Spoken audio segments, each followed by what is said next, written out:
Hello, everyone. Welcome to another episode of the Sleep Detective podcast, where good sleep, health, and longevity are inevitable. And I truly believe that. Before I get into today's topic, I want to start with celebrating my client, Paula. So she wrote recently, I want to let you know that I am sleeping with four exclamation points. I fall asleep on some nights without the half unisom. I am sleeping sound until around 4. I am up for a bit but fall back to sleep. Praise God. I think the parasite family is dead. Thank you again. You have saved my life.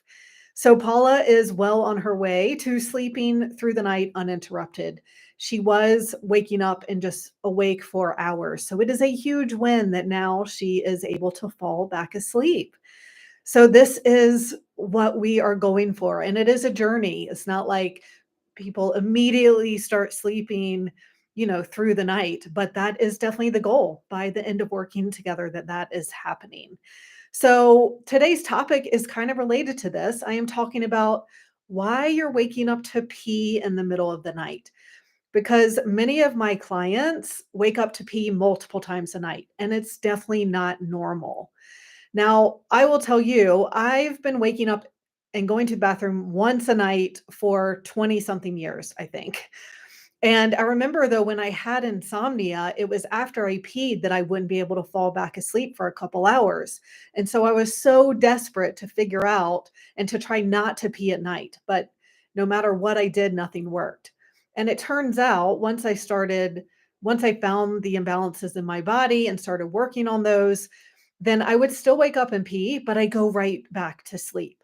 So for me, even though I'm not all the way there yet, I am totally happy with where I am now, where I do wake up once and pee almost every night, but then I go right back to sleep and I wake up feeling rested. So that is what should be happening. So if you're waking up once, twice, three, 4 times a night to go and pee, then there's definitely something going on and we can find out what that is. So today I want to tell you about 4 different reasons why this could be happening. The first reason has to do with cortisol. So many of my clients have high cortisol at night, and this shouldn't be happening, right? So cortisol should be lowest first thing in the morning. It should spike to its highest level within 2 hours of waking up.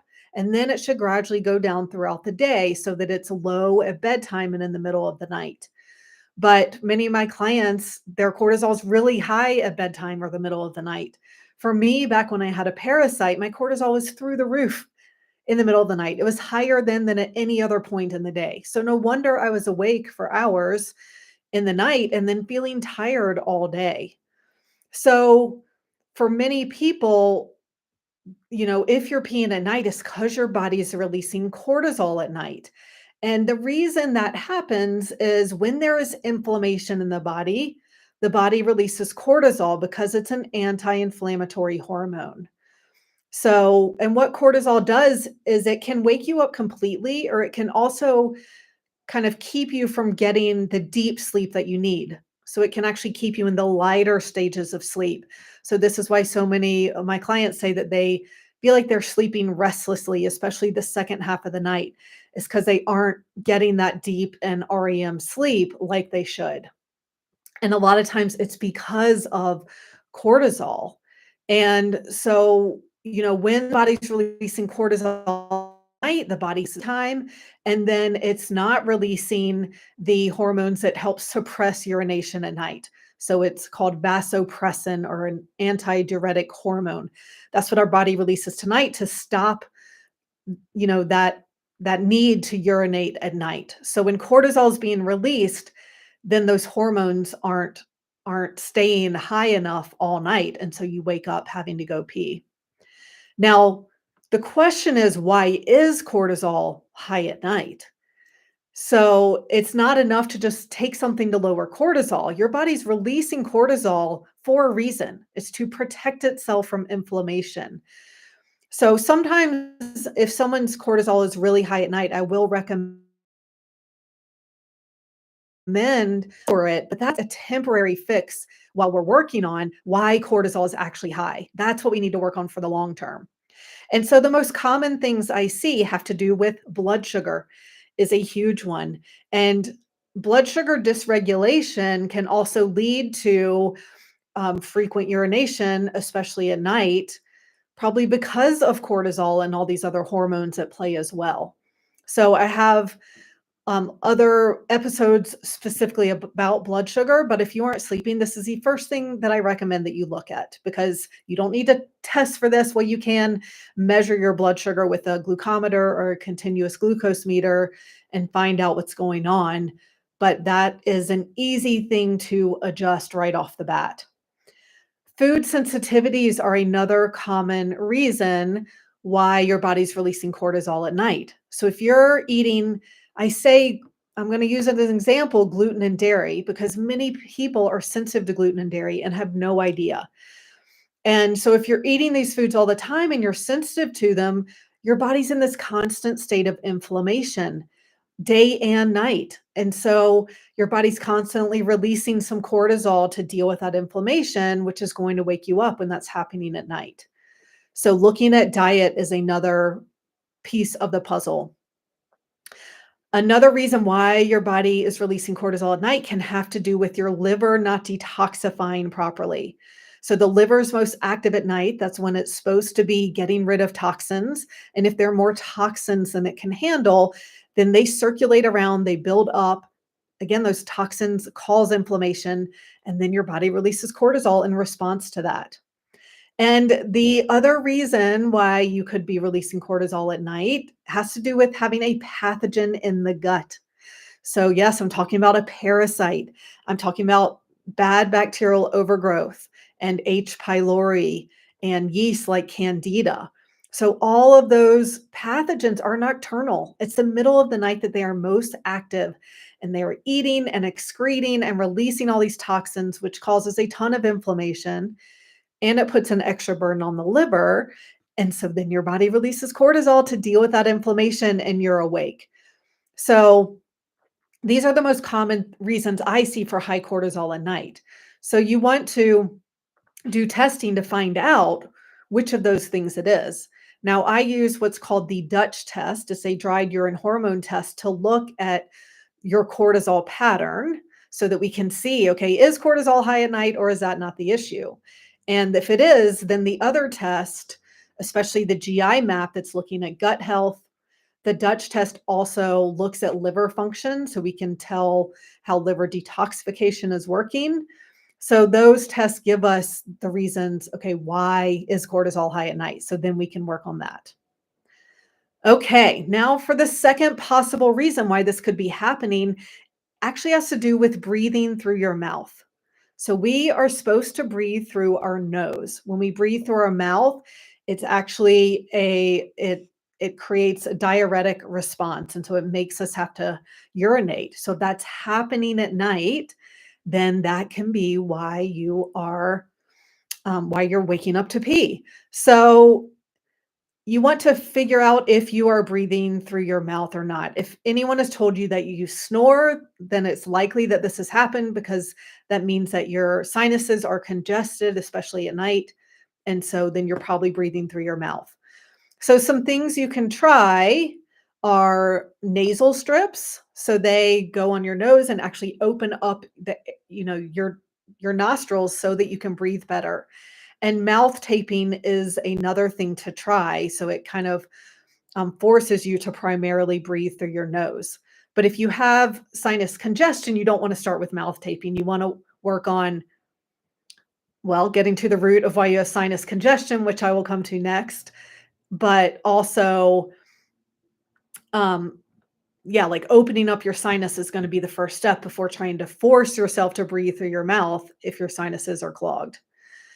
So I recommend listening. I have a recent podcast episode where I interviewed Sachin Patel, who talks all about the breath and mouth taping. So definitely give that episode a listen. I will link to that in the show notes. So that's another easy thing you can try to see if that helps with urinating at night.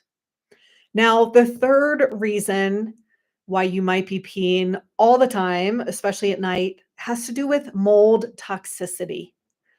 So, about 25% of the population has a gene that makes it hard for them to get rid of mold. And so, what happens is that their body can't clear the toxins from mold properly.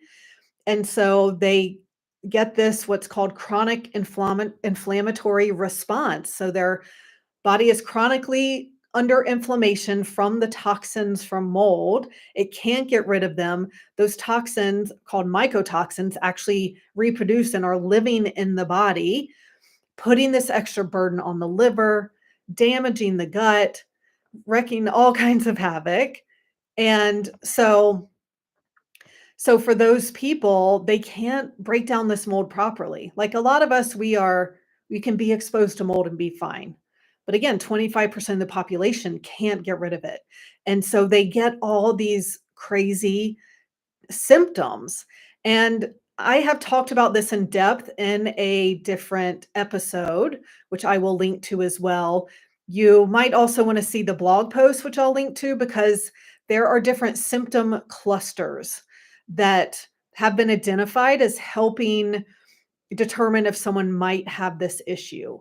And so there are 13 symptom clusters, and if someone checks off any of the symptoms in at least 6 to 7 of those clusters or more, then they likely have this issue. This can also be caused by Lyme disease, I will add that. But a lot of times for frequent urination, it has to do with mold. So in that blog post about mold, I list those symptom clusters so you can see if that is a possible issue for you. But if it is, this is what is causing all of your issues, not just urinating at night, but your sleep issues and all the other symptoms you have. Mold really causes a lot of damage in the body for those people who can't process it correctly. So this is definitely something you want to look into. And also, mold tends to give candida, another type of fungus, the environment it needs to thrive. And so most people with mold toxicity also have a candida infection. And so then that is going to contribute to them waking up at night as well and having to pee. Another thing that goes hand in hand with mold has to do with oxalates. So you might have heard of certain foods being high in oxalates or oxalic acid. And the most common foods that have these oxalates are going to be leafy greens, soy, and nuts. And I'm only mentioning this because usually oxalates are high when there's mold and other infections. But if you are drinking a green smoothie every day with raw kale, spinach, whatever, and you're urinating at night, if you're like plant-based and eating a lot of soy foods, it could be actually high oxalates that are causing this urination. So I just want to throw out that possibility as well. Now, the fourth reason why you are urinating many times a night actually has to do with mineral imbalance, which isn't surprising because our minerals are electrolytes. And the primary minerals, calcium, magnesium, sodium, and potassium, ideally should be in balance with each other. And in almost everyone I test, these minerals are way out of whack. So calcium, magnesium are higher than sodium, potassium, or vice versa. And that not only leads to sleep issues, mood issues, lots of other symptoms, but it's going to affect how well your body's absorbing water. And then that's going to affect your urination. So it's been found, especially that low potassium can lead to having to pee at night. So this is definitely something to look into. And this is my final thing that I'm working on is balancing my minerals, and my potassium has been low for a really long time, so boosting that.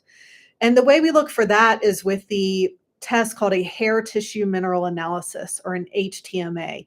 So I run this as one of the core labs in my programs because it's going to look at mineral balance. And like I said, all of my clients have some sort of mineral imbalance or just depleted minerals overall that is contributing to their sleep issues and to them having to pee at night. So, those are the top 4 reasons why you might be peeing at night, and they are all fixable, as is your sleep. So, that's what I want you to know.